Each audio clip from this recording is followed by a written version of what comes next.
അതെ, നമ്മൾ ഈ ലോൺ നിങ്ങൾക്ക് തരണമെന്നുണ്ടെങ്കിൽ അതിന് കുറച്ച് കാര്യങ്ങളുണ്ട്. എന്താണ്? ആദ്യം നമുക്ക് നമ്മളെ ഗുണം അറിയണം. നമ്മളെ ഗുണമെന്ന് പറഞ്ഞു കഴിഞ്ഞാ രാവിലെ എഴുന്നേക്കും, പിന്നെ നേരെ വാ നേരെ പോകുന്നുള്ള ഒരു ഗുണമാണ് എന്റെ ഗുണം. പിന്നെ അല്ലാതെ അനാവശ്യ ഗുണങ്ങളൊന്നും എന്റെ ഇല്ല. എടോ, നമ്മളെ ഗുണം അറിയണമെന്ന് തനിക്ക് മനസ്സിലായില്ലേ പറയുന്നത്? നമ്മളെ ഗുണം, അതായത് മണ്ണിന്റെ ഗുണം നമ്മൾ അറിയണം, മണ്ണിന്റെ രുചി അറിയണം. അതാണ് ഞാൻ ചോദിച്ചത്. ഓ അങ്ങനെ ഉണ്ട്. ഇത് നേരത്തെ പറയണ്ട, ഞാൻ കാണിച്ചില്ലായിരുന്നു. കൊള്ളാം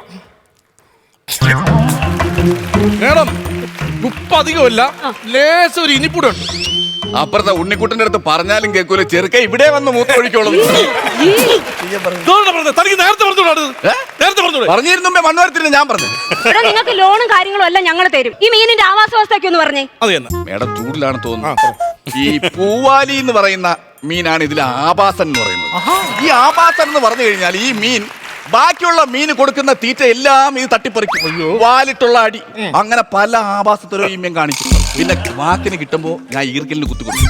അത് വേണം, അഹങ്കാരം പാടില്ല. അതാണ്. മേഡം, ഈ പൂവാലിയാണ് ഭയങ്കര ആഭാസം എന്നാണ് പുള്ളി പറയുന്നത്. ആ പുള്ളി പറഞ്ഞ എല്ലാം ഞാൻ കേട്ടു. എടോ, ആവാസം എന്ന് പറഞ്ഞ താമസ സ്ഥലം, മീനിന്റെ താമസം എങ്ങനെ? മീനിന്റെ താമസം കുളത്തില്ല, അല്ല ലോഡ്ജിൽ മുറിയെടുത്ത് കൊടുക്കാൻ പറ്റുമോ മീൻ? ഇത്